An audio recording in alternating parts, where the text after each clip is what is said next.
Duane, we're back at it. What's It's up, Jay? Addict Unfiltered today. This is Yes, going to be pumped. in the I'm snow. super excited.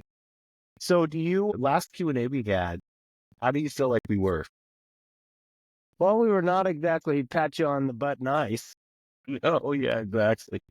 I feel like Sometimes, we were like, take responsibility, yes, make your absolutely. bed. But clean your sock drawer. Sometimes the message of you're perfect exactly the way you are and it's going to be okay. That's not the Yeah, best message for addicts. That's not the best no. message for people whose lives are falling apart. It's like, my life is terrible right now. Don't tell me I'm perfect the way I am. Yeah, exactly. What I need to hear is things could be a lot better for you. Yeah, well, I feel like also whenever you look at addiction in and of itself, it's just one big lie. Very good. Yeah, absolutely. And that's what we're going to look at today. It's really wild. And I want to start off with, I don't know if it's Sophia or Sophie, so pardon the way that we're saying it. But she said this, she said, and I want you to answer this one. She said, I wake up every day telling myself today's the day I quit. But by noon, I'm using again. Why can't I break the cycle? What's wrong with me? Phenomenal question, Sophie. Mhm. I remember having the very same experience sitting in front of a Shell gas station there in Santa Fe, New Mexico. And the experience for me was something like, I don't want to do this. I don't want to do this, but I have to do this anyway. Jason and I know exactly what it's like to not want to participate in the addiction anymore and then have to do it anyway. In the morning, I told myself, no, I'm not going to do this. And then boom, I couldn't last a couple hours without doing it. It's only partly personal. Part of it is my conditioned behavior. My brain has learned to be addicted to this dopamine hit, to this need, to this desire. This is just what I do. I just drink. And then the other part of that is I'm not big enough to handle this problem on my own. So if That's so good. I'm Yes. trying to do it on my own and I'm still trying to do it on my own at lunch, that's why I'm failing. You're not alone in this, Sophie. You don't have to struggle alone. In recovery programs, it's important that you find unity in like-minded people. Through common struggle, we find common strength. And that strength unifies us, and that strength makes us powerful, and that strength makes me able to do shit that I can't do alone. And then if you get in the appropriate power with God, with a higher source, with consciousness, then you're never alone. So the real answer is, I can't do this by myself, especially if I'm trying to do it by myself all day long. Yeah, that's so good. And I feel like it's kind of the expression of that internal struggle that we all face. Every human, that's why, Sophie, I want you to understand this. Every human has eternal struggle. Yeah. Not eternal, but internal struggle. And the frustration I feel, if we want to get really practical, and you know about this, Dwayne, is the lack of control. Absolutely. And that's what it is. It's stemming from, I feel like I don't have control of my life. This addiction is in control. And it's this big black hairy monster that I don't know what the fuck to do with. And so what does control look like? We made a joke about doing your sock drawer, but that's what it is. It's beginning to start. I can't control the big monster that's my addiction, but I can start controlling little things in my life.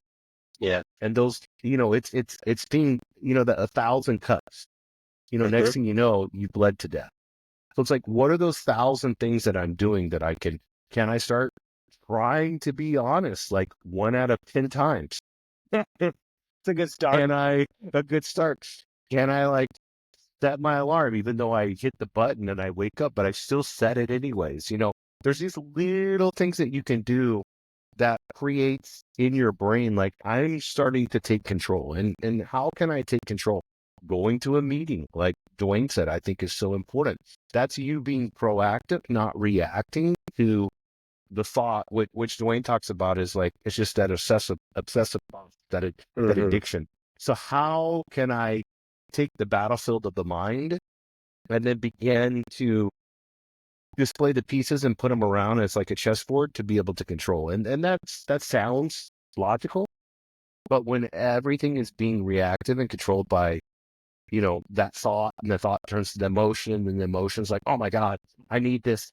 People experience this in relationships when they get addicted Yes. to people. Addicted You to, can get yeah, addicted to yeah. people. Absolutely. So, I mean, I want to go to the next question, but I do want to leave some words of wisdom here. Duane, and you talked about this with me, this obsessive thought, and then taking control of the thoughts, and then being able to recognize that what it is, and then putting power into that. Maybe you Yeah, could just real quick absolutely. talk about the thoughts. It's good that we spend a little time on this question because that's a pretty profound question. That's the Mm-hmm. crux of addiction. Now you're in the trenches there, and you don't have to dig yourself out of the trench by yourself, and you're not alone. The part of the component of the mind and the worry and the obsession over and over and over again, we're interested in rewiring the neocortex with new thoughts, with more powerful, useful thoughts. But it begins with catching the old ones. These are old thoughts that do not serve me. It's time to get loaded. I need my fix. Where's the drug dealer? I gotta look up the drug dealer. Okay, let's call the drug dealer. That's a thought. It's a thought before you actualize it on your phone. So That's so good. Yes. our goal is to head off those conditioned, destructive thoughts with something more powerful. This is when we start to tap into God. This is there's a conditioned thought. God help me. God help me. That's enough. That's enough. That's a different thought. God help me. Or I need some help right now.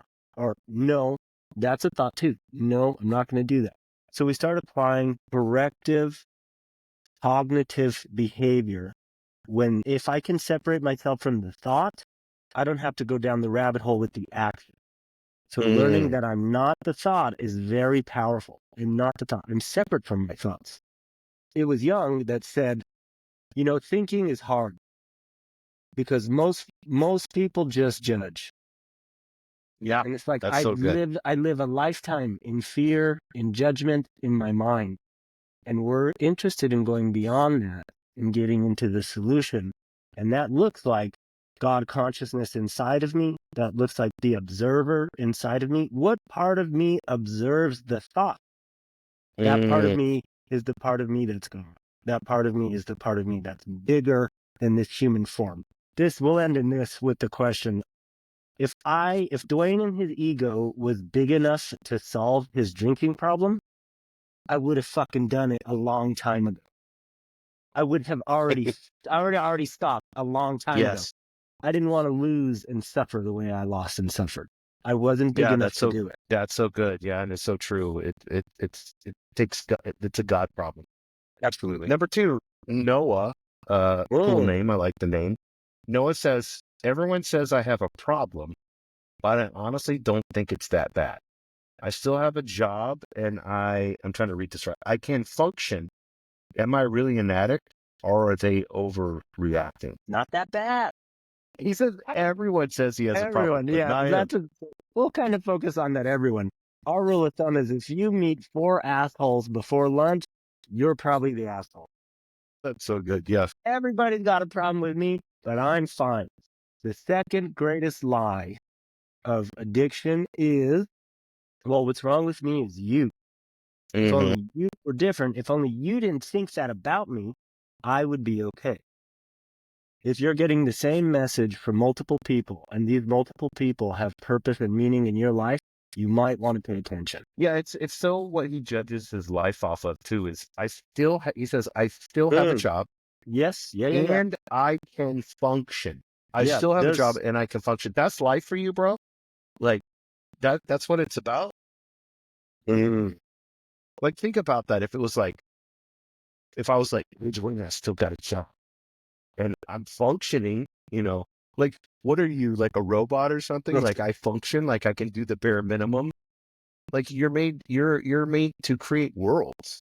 You're made to expand and grow and move about in a mysterious way that God talks about. Am I expanding? Am I growing? Am I moving?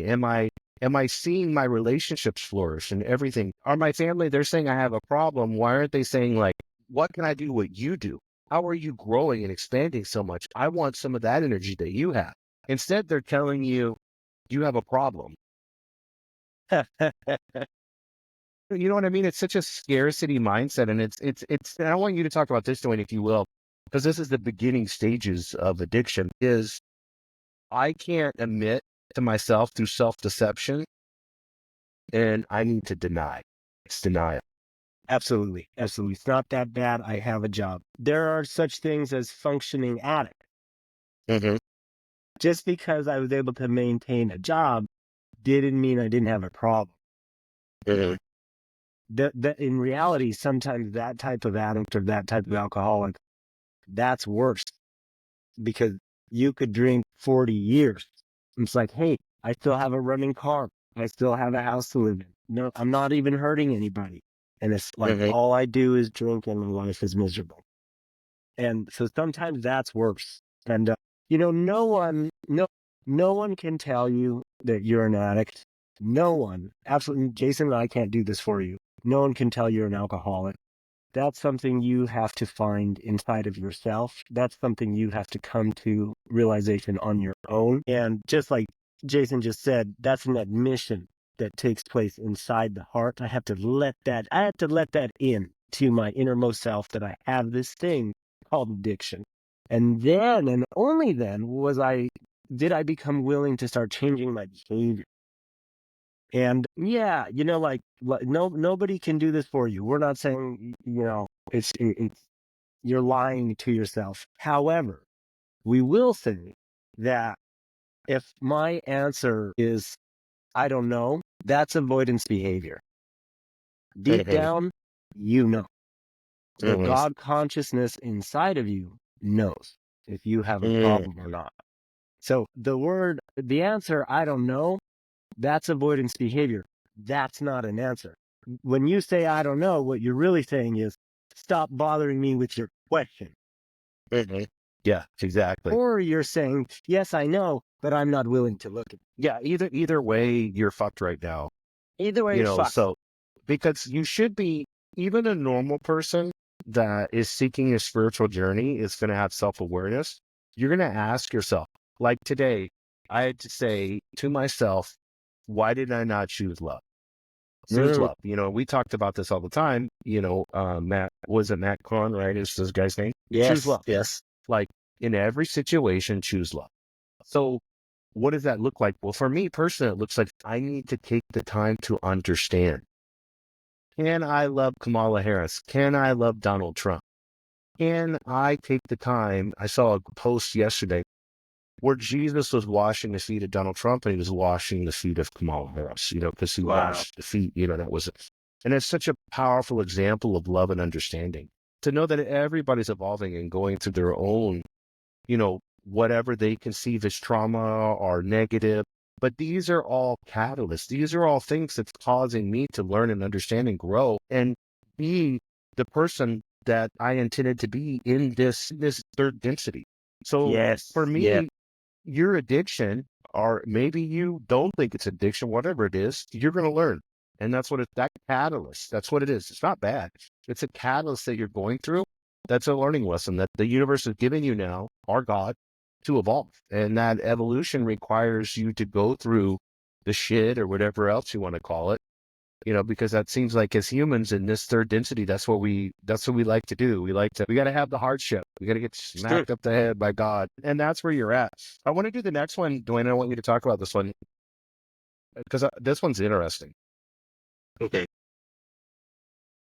This one this one got me thinking a lot. And this is by Olivia. We have a lot of girlies today. I used to have dreams and ambitions. Olivia says this. I used to have dreams and ambitions. Now, all I care about is getting my next fix. Mm-hmm. How did my life spiral so out of control? Where did I go wrong? So powerful at the end. Where did I go wrong? Yeah, that's super heavy. That's super heavy. Olivia, those dreams and ambitions are still there. They're just piled underneath a lot of shit. That's so good. Yeah. When I partake in destructive behavior, especially with my addiction, we've talked about this a lot. It becomes easier and easier for me to turn a blind eye to what I know I'm supposed to be doing. I'm supposed to be heading in the direction of my dreams. I'm supposed to be following my ambition. That's when I'm expanding as an individual in this third density. That's when I'm enjoying being myself. When I'm chasing a goal, I can turn a blind eye to that if I'm drunk. I can turn a blind eye to that if I'm high. And then that repeatedly, drags me down into that pile of shit. It's not that you went wrong. Mm-hmm. It's not that you, Olivia, is wrong. We say all the time in our lineage, Jason, is you made a mistake. You're not a mistake, but you did make a mistake. And then all you gotta do is when you make a mistake is take corrective action. Sometimes corrective action looks like changing your whole fucking life. But you are not a mistake. You have made mistakes with your behavior because you have turned a blind eye to your dreams and ambitions. They're not gone. They still exist for you. They're inside of you. It's the same as so the same repetition of the bad behavior, bad behavior, bad behavior. We start heading in the right direction, that course correction, with small acts of kindness, small acts of responsibility, small acts like clean your room, get a job, get some insurance on your car, start saying hello to your mom, and maybe it's 2 texts a week.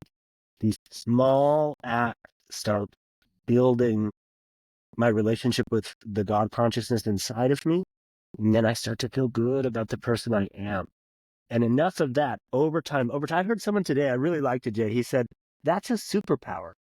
We don't talk about this enough, that doing those small, little, hard, repetitive things over and over and over again, that's a superpower. Because most people aren't going to do it over and over and over again. They're going to do it 4 times for 2 weeks, and that was too tough. And then it's easy to stay inside. It's easy to stay inside on a snowy day. I'm not going to the gym. I'm not going to the gym. And that's not an option for us when we're chasing our dreams and ambitions. That's so good. For me, Olivia, what I saw in this is this layer of regret that you have. And then this longing for lost self. And what I want to tell, what you were saying, Duane, and this is so beautiful when you get into oneness, and I'm not going to get crazy into that, but the law of one, or like, we're all God, we're all one. Yes. Is you're not wrong. There's no, those, like Duane said, those dreams and ambitions are there. And I love it because it's like a distorted lens. So, there's a distortion that's there. The law of one teaches this. There's a distortion that's happening. You're still 100% creative, 100% all God, 100% all there. You're just looking through those wrong, distorted lens. And so your truer higher self, it looks blurry, or you can't see, because of the actions and the thoughts and everything that you're creating, that the addiction's causing the distortion. But the real you is 100% loving and kind and generous, and and it has peace, and unity, and loves people, like all of that. The best of you that you've seen in your life before addiction is still all of you. It's just the addiction's distorted it, and I remember have you seen the new Mad Max movie? Yeah, Where yeah. they Yeah, Serioso? those are crazy. Yeah. All of them are always crazy, but it's like the guys and they're, in the motorcycles, but that whole movie just Witness. reminds me of addiction. Yeah. It's just Absolutely, this, yeah. the Mad Max movies are just living the Yeah. life of addiction. I'm trying to Because survive, go to my because next, it's and survival. Because it's yeah. pure survival. Absolutely. hmm And I need to get this to overcome this. And then if I can get the oil, then I can do this. And it's just a bunch of addicts like fighting. And that's what it reminded me of. And that's a life that is not real. Real reality is you're one with everything. That's the Yeah. true reality. And the true reality, your true nature and who you are, is perfect love. And that sounds so crazy, but it's true. Like, that's true reality. That it's perfect love. Jesus talked about that over and over and over again. That was the life that he lived, is to show us as an example of what true unity, true love, true compassion, true understanding, all of those things is what he demonstrated in this world. and we have a book that we can read. So I think taking the time there's a lot of addiction books that are out there that you can read, or in listening, to podcasts like this one, going through our podcast and listening to them. But then also taking like the book of John in the New Testament, and just that's a very simple book to understand. You don't have to be a theologian or any of those things, and you can understand the book of John and just read Jesus. Focus when Jesus talks. They even have a Bible. It's called the Red Letter Editions. And you can get it at Goodwill or whatever for like $2. There's Bibles everywhere, and the red letters are when Jesus talked. And if you can get those moments and understand those, what Jesus was saying, those are transformative. That's the best you. Jesus is your higher Absolutely. self. If Absolutely. that makes Yeah. sense. That version of you, Olivia, is down there. It's down in here. And when you start doing that work, you start pulling those layers of hurt off, and you will get to know the real you. Maybe it's walk into, and you've done this when you did this in your addiction. Maybe it's walk into and just do a confession. Absolutely. But just experience God. That's a form of God. Each church is just a different reflection of God. It's the best of humanity. Like, it's when you go to Rome, like you were just there. Yeah. I've been there, bro. and you walk into you see this beautiful art and these things. This is his higher self. Yeah. Maybe you can't make a commitment to a meeting, but you can go to a confession. It's free. You just walk in, have a conversation, and admitting your sins. That's a big thing. The Pharisees in the Bible couldn't admit. The religious couldn't admit. They were too proud to admit their sins. They just wanted to create judgment on everyone else. So confession's powerful. I don't know if you're Catholic or not, or maybe just showing up to a church service, if you're Protestant, whatever it is. But those are like Duane said, those little things that you can do that creates that will slowly begin to transform you. Having prayer, letting that music move you in the church, having those are all higher self things, and that'll bring that up that level of, having that regret, because you're longing for your lost self. Yes. You feel like you've lost it, but it's not. It's there. So you just have to bring it. You have to bring it out. So doing higher self things that are easy and attainable, like a confession, like going to church, like going to a meeting, like Duane said, making your bed, doing those things are all higher self things that lost self will start to shine through again. Yes. Get into the woods. Get into the woods. They make cathedrals and churches look like forests for a reason. Like there are pillars that are trees and light shining into these beautiful windows, and it's like that's a representation of the forest. If you're afraid to go to mass, get into the wilderness and start tapping into the sacredness that's all around you. So good. And this is interesting because this person spells their name the same as your girlfriend. But I thought this was a good one, Duane. So we won't give too much away here by saying her name. So Emma says this: I feel so alone in this. Everyone else seems to have their life together. I'm the only one who struggles like this. Will anyone ever understand? I feel so alone in this. And then the judgment of, like, the Instagram judgment. Everyone else seems to have their life together. Am I the only one who struggles like this? Yes. Will anyone ever understand? What do you make of that? Well, you got two motherfuckers right here that understand. Exactly. Your numbers are improving already. How many meetings are there out there with people that would understand? Countless meetings. You're actually tapping into a wealth of knowledge, even just asking the question, listening. So let's get into the question here. I feel so alone in this. Everyone else seems to have their life together. Am I the only one who struggles like this? Will anyone ever understand? Yes, exactly. So Shame. it's a shame. You're not alone. You got two guys right here that have been through the addiction and are telling you you're not alone, because we've been through it as well. Part of the this shame, this toxic shame, this I'm the only one. I see other people that have their shit together. We get in a lot of trouble when I am comparing my insides to everybody's outsides.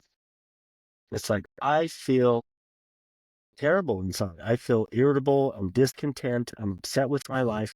I don't like the way things are going. And then I look on Instagram and I see nothing but smiling faces and successful moms staying at home 24/7. And they're all Instagram influencers now. They're making 100, whatever. It's like I'm comparing my insides to their outsides. I don't know how they're feeling. They could be just as close to suicide as I am. They could have just gotten in a fight with their wife. They could have just wrecked a car. And all I see is a smiling profile picture. Or all I see is someone in a shiny coat. So I get in a lot of trouble. I lose myself. I lose reality when I compare my insides to other people's outsides. And another piece of that too, another helpful piece of that is other people's image or what they have going on in their life or how successful they are. If I'm excited by that, that's a good thing. But if it's making me feel bad or low down on myself in regards to other people's success or their image, then it's probably none of my fucking business. Yes. Initially, just stop paying attention to other people. Start worrying about yourself. Yeah. Do you feel like, especially whenever you look at someone that's comparing, they're saying everyone else has their life together, which isn't a true statement. We know that. Right. Everybody has catalysts and struggles that they're going through. No matter if it's a trust baby, they have the highest suicide rate, or it's, or it's somebody that's homeless and struggling on the streets, which I was, so I understand that. Yes. But whenever I hear, I feel so alone in this, I don't want to be rough with you in this, and I'm saying this in love. It's in your addiction, you're focused completely on yourself. And when you focus constantly, narcissistically on yourself, what's going to happen is you're going to have aloneness. It's this, I am just I. It's not the I am, it's the I. And so the am is I am. It's as Eckhart Tolle says, when you peel back all the layers, there's just awareness. And that's the I am. That's the eternal. That's who in my higher self, Jason Rigby, that's just pure awareness. There's no negative, there's no positive, there's nothing, it's just the present moment. But when I'm I, just saying that, when I say that, I can feel restriction and like not peace. And like, just saying I, it just feels pressure. I feel pressure, no peace. When I say I am, then it's like there's possibility. That's such a great tool right there, Jake. That's how you answer the question. Stop saying I, start saying I am. And just to kind of piggyback off on what you're saying, we know very well, and you have to listen to our previous podcast to kind of get the gist of this. I'm not suffering from bottles of alcohol. Like bottles of liquid is not what's kicking Duane's ass. What's kicking Duane's ass is my selfish self-centeredness.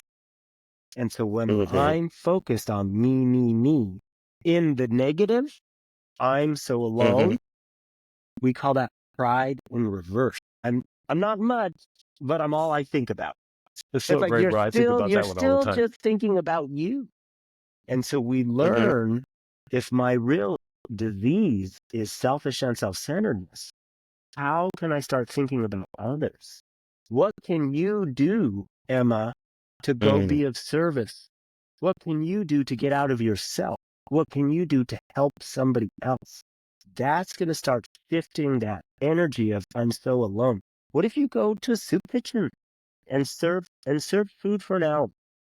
What if you picked up some trash that wasn't yours? You just picked it up for the sake of having a cleaner environment.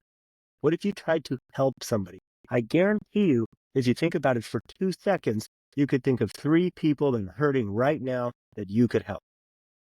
And then you tell us how alone you feel after doing it. Yeah, I feel like this is the crux of where there's so much suicide and stuff that's going. Because she said, feel so alone. Immediately it's the I, and then it's the feel. And then she said, I feel so alone in this. Everyone else seems to have their life together. Am I the only one who struggles like this? And then will anyone ever understand? All those statements, like you said, is just self-centeredness. If you really read what you said, it's so self-centeredness. It's like, I'm the universe. I am who I am God, in a negative way. Like everything revolves around me, Yeah. I'm and in so, orbit. I'm in and then orbit. when you add addiction, when you add the bottle or the porn addiction or the gambling or whatever it may be, the drugs, the fentanyl, all that, you add that in there in that chaotic centeredness. My goodness, nothing can survive around that. It's just like, and I feel like that's, the isolation and the shame. I don't know if addicts experience that. To me, that comes from what you said perfectly. I'm not much, but it's all I think of. Not much, man, but I can't think about anything else. And It's just a constant. yes. That's how we're hardwired. Like, you're not alone in this, Emma. We're not trying to beat you up here. Mhm. We can handle this with a light touch and joke about it because we have lived the exact same thing. My alarm clock goes off in the morning, goes me, me, me, me, me, me, me.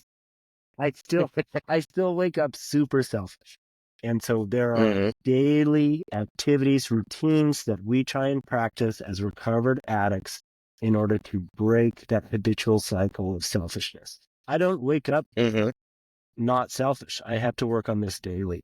Some of the literature that I've been exposed to recently that I really like is a price had to be paid. Simple, but not easy. A price had to be paid. What was that price? The destruction of self-centeredness. Mhm. That was that And price. usually, yeah, and in religious, the price that has to be paid is usually the innocent. Mm. And you know what That's the what price. I had misunderstood. I had misunderstood for a long time, and I thought it meant, well, I suffered. I paid the price. I paid the price. I'm good now. Mhm. I'm good. I've hurt enough. I paid my dues. And that's not what this particular teaching is trying to say. What this particular teaching is trying to say is, if you want to stay in alignment Mhm. with God, a price has to be paid. I like this. And Yeah, that, it's like and that, alchemizing it. yes, and that price is the destruction of self-centeredness. And that Mhm. I got to work on every single day. I have to do that every single day. I'm not rendered white as snow in this deal. No, no, not at all. That leads me. This is a great one. So Liam said this. He said, "I mess up so badly. I've hurt the people I love, lost my job, and I'm in debt. Can I ever come back from this? Is there any hope for a normal life again?" Well, I think you and I are a living testament to Absolutely. not just a normal life, but an abundant life. And Absolutely. yes, you can have it again.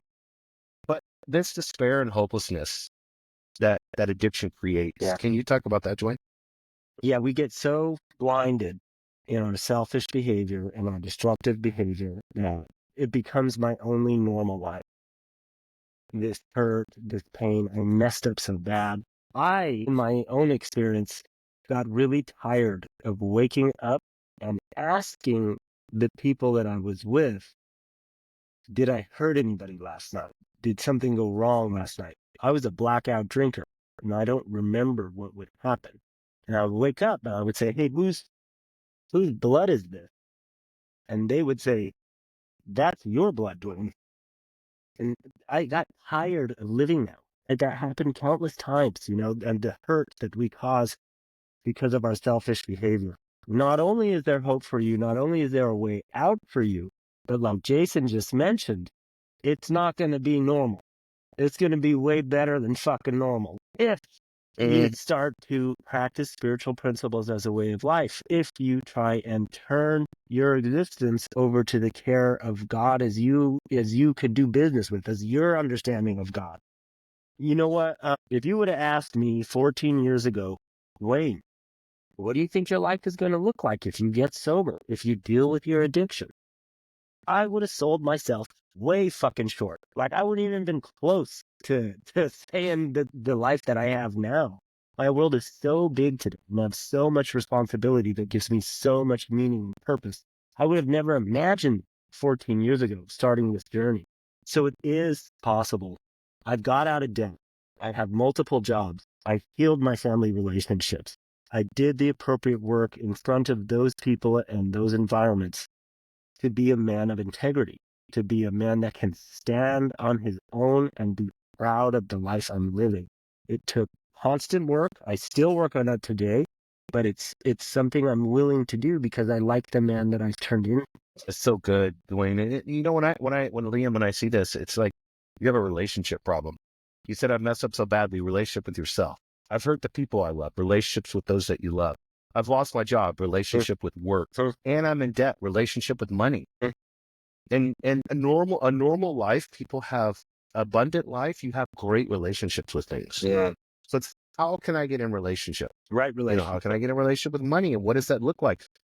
These are self-awareness things that you have to work on. Like, what is my view on money? You know, what is my view? Am I even caring about myself? Do I care about myself enough not to put this substance in my body? Yes. You know, and then what does that look like? Me loving myself enough and taking responsibility for who I am, because in love and in a relationship requires responsibility. And that's something that if you're in your addiction, you take no responsibility for anything, you know, and that's the beautiful part. And Duane, you've talked about this, and I want you to go into this a little bit, is as a victim. Yeah. That's the beautiful part. As a victim, it's like, and I know that this is going to trigger some people, and I don't really give two fucks whether you're Trump or Kamala supporter or whatever. Who cares? Like, we're all humans. We all love each other. Yeah. We're all learning. But it's this victim mentality of like, my God, this sexual pervert is in office now. And I've seen all these posts like that you can make it to the highest office in the world, the president, you know, and I can't believe that as a country, we would elect somebody that would be, but you can do that with anybody on anything. You could take our worst sin that we've ever committed in our whole life and pin that on us. And I'm not giving excuses to Donald Trump at all. I'm not doing that at all. But you can pin that what it was. And Jesus talked about this. The person without the first sin casts the first stone. Yeah, he's like, go at it. You know, and over and over and over again, it's so easy not to take responsibility, to play the victim, and then play the blame game in your relationships with others, and you never heal. The healing starts when you begin to take responsibility for the relationship with things that you have in your life, whether it's work, whether it's money, whether it's a girlfriend or boyfriend, whatever it may be. That's when you begin to heal, is when you can handle a relationship, some type of relationship. Absolutely. I really like what you're speaking to, Jay. We learned in recovery process that life is about relationships. I have a relationship to every single thing. I have a relationship to money, to my family, to my job, to a stranger at a stop sign. I have a relationship to absolutely everything. And our goal is it to be of maximum service or in right relationship to these things. And we say all the time, victims never recover. If I am still the victim of your bad behavior, which then gives me a pass for my own bad behavior, I sidestep responsibility and I could get away with murder. So I'm not interested in sidestepping responsibility anymore. I'm interested in recovery. And what that might look like for you is shouldering responsibility. It's on me. I had a very interesting situation the other day I shared with you, Jason. My partner and I had a pretty serious talk about our relationship, and it was like a come to Jesus meeting. Like, you want to still be in a relationship? I'm okay if we are. I'm okay if we're not. Are we going to head in the same direction? The conversation ended well, and we decided, we should probably, at least try. And then the next day, I was with an individual at the gym, and he's an elderly man, and he's on a walker.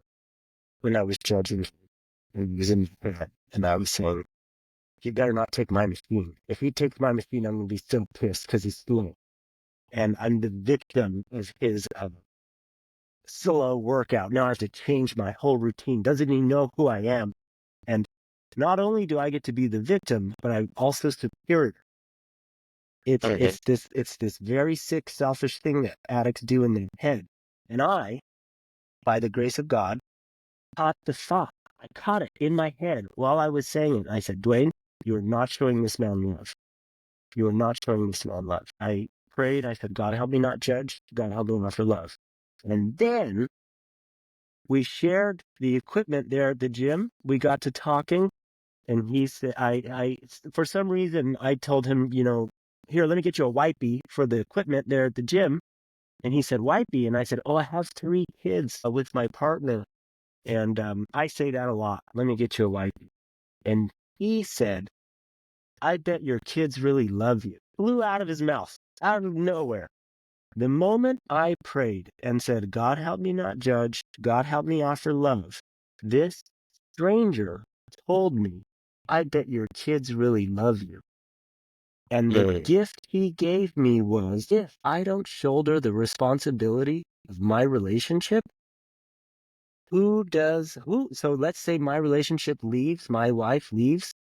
Who does she take with her? See, the kids. They're not around anymore to tell me, Dad, I really love you. He gave me this huge gift, bro.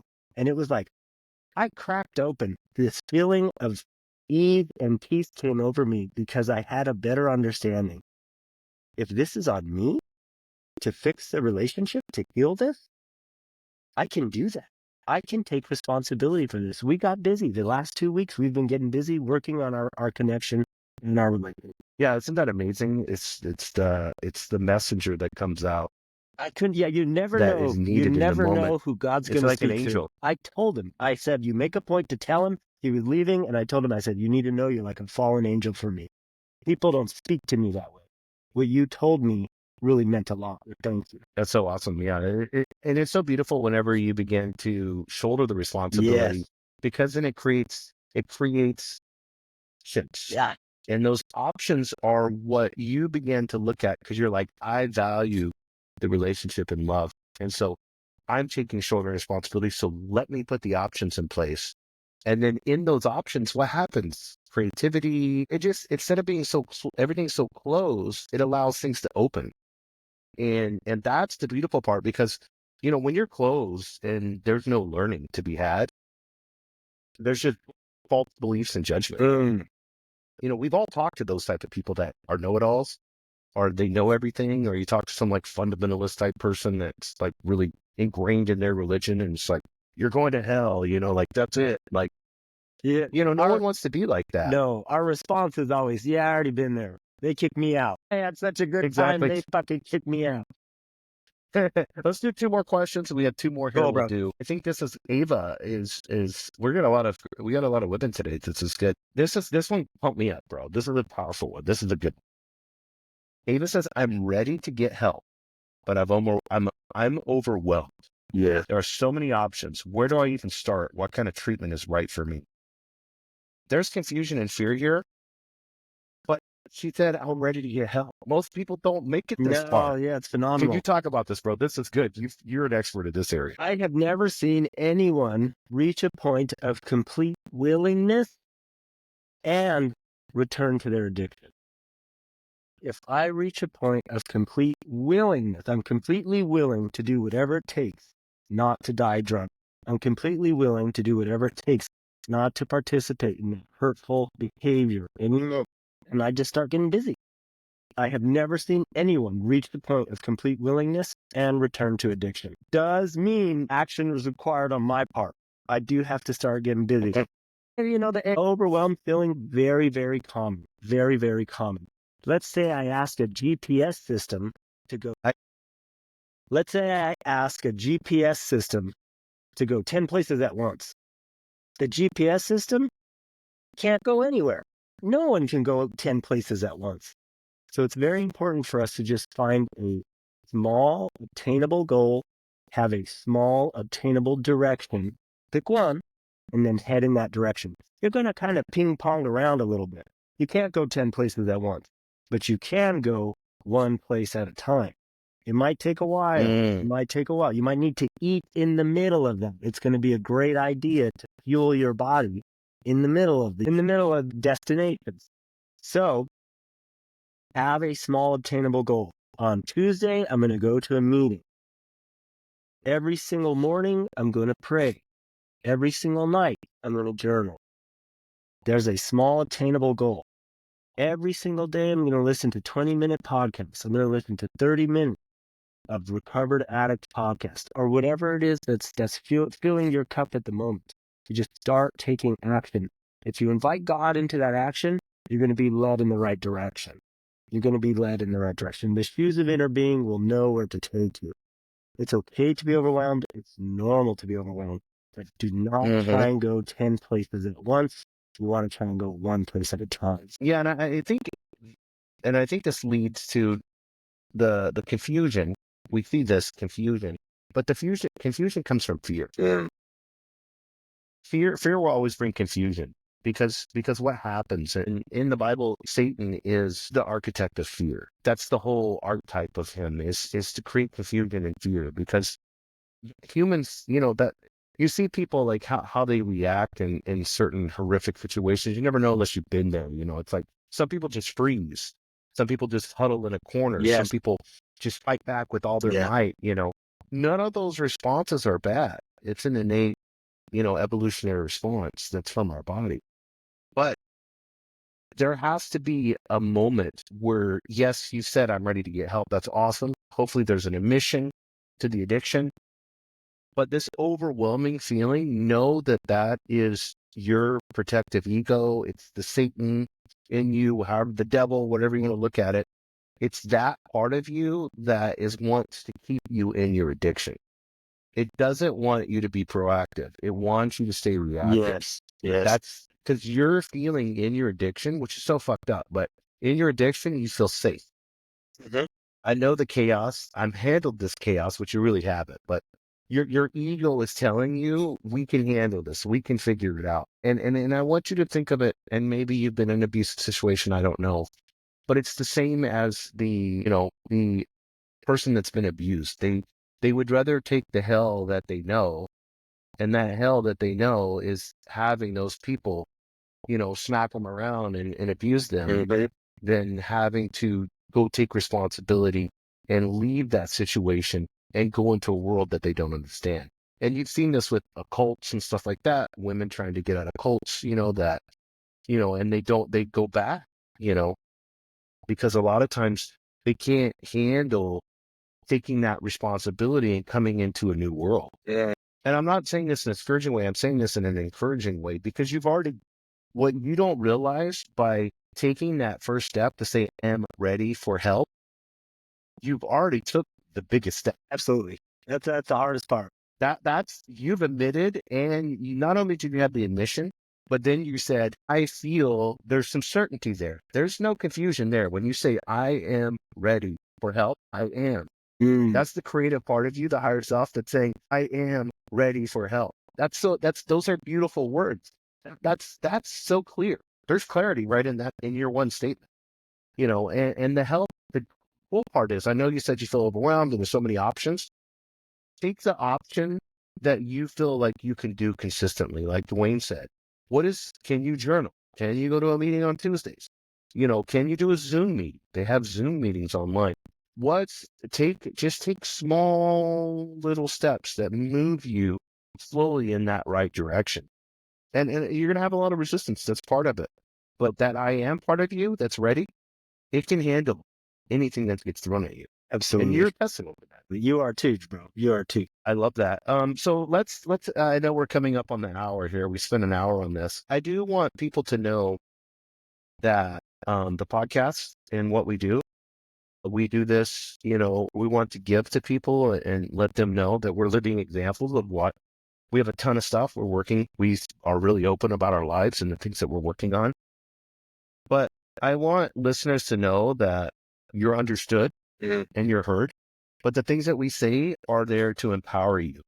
And we want you to pursue your recovery, because in this third density, that's what God gave you. He gave you this addiction to experience recovery. You can't experience unless you go through the desert and like the Moses. You got to have Egypt, and then you have to go through the desert to experience the promised land. Very good. Very good. It's part of life, and I want you to see that by seeking help, pursuing recovery, and going through the desert, you will experience the promised land if you can make it through. Phenomenal. That story, Jay, is an interpretation of the structure of reality. It's just how things work. It's like there's a tyrant. It's controlling my life. That's my addiction. It's kicking my ass. Okay, let's get away from the tyrant. We exit, and then it's not milk and honey. It's the desert. It's fucking hard. Mhm. Now I've got to start living 40 life. years. 40 years to get across that desert. Why did they wander around for 40 years? It's not that big of a desert. They were lost. They didn't have aim and they didn't have direction. Moses came down from the pinnacle of meeting with God and said, do this, be these 10 things. Oh, they became people. They had direction. They became a congregation. They had vision. They knew what to be. And then they got across the desert and into the promised land. But you have to experience that desert first. You have to find your aim. You have to have your decalogue, your be this. Be someone you can be proud of. It is literally, that's an instruction manual on how to get through life. That's an interpretation of how reality works. And it's so wild. I told someone yesterday, it's so funny how you start living by the laws of the universe and things just get better for you. My life looks so good right now. I'm not trying to rob, steal, and cheat for anybody either, but I don't understand why this is happening. Yeah, it's amazing when you are in alignment. Yeah. With the universe. And That's a crazy part. Yes. Well, that's awesome. Well, hey guys, make sure you look in our show notes. We have a course available for you. It's very inexpensive compared to other courses. We believe the only way to recover is spiritually, that you have a spiritual malady. There's nothing wrong with you. It's just getting back in alignment with who you truly are. And we have that course available for you. The link's in the show notes. We encourage you to, either if it's for you or for a family member or whatever, to purchase that. You can listen to all this. We put it all out there on the podcast. Like Duane said, take 20 minutes, 30, 40 minutes a day and listen to this. Fall asleep to it. Those are the things that will help you. But we appreciate you and thank you guys. Thank you guys.